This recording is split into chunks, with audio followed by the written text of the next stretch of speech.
balik trabaho na ang House Prosecution Team sa impeachment trial ni Duterte ngayong tapos na ang midterm elections.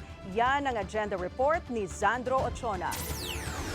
Bukas, nakatakdang ituloy ng House Prosecution Panel ang kanilang lingguhang meeting bilang paghahanda sa impeachment trial ni Vice President Sara Duterte. Ito'y sa kabila ng pahayag ni Pangulong Bongbong Marcos na handa siyang makipag-ayos sa pamilya Duterte. Para sa isang miyembro ng House Prosecution Panel, mandato nila ito na tinitiyak ng saligang batas. As regards the statement that we should fulfill our constitutional mandate, that's correct. It's our duty to push through with the impeachment proceedings. In fact, it's a duty of the Senate to conduct trial. So we have no choice but to proceed with the impeachment and to do our best as prosecutors in presenting the case against the vice president or any impeached official as it may be.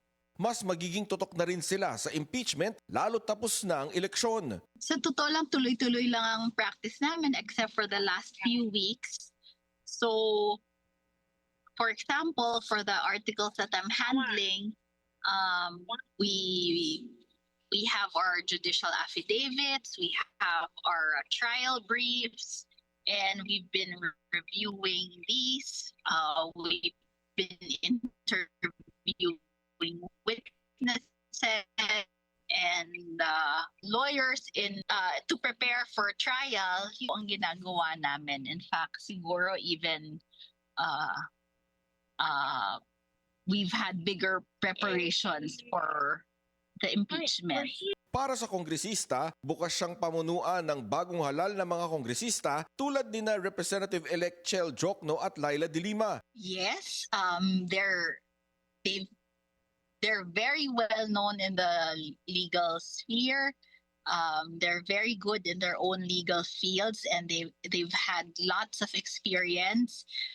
Sabi namin noon na the lead prosecutor must have a lot of experience in legal practice.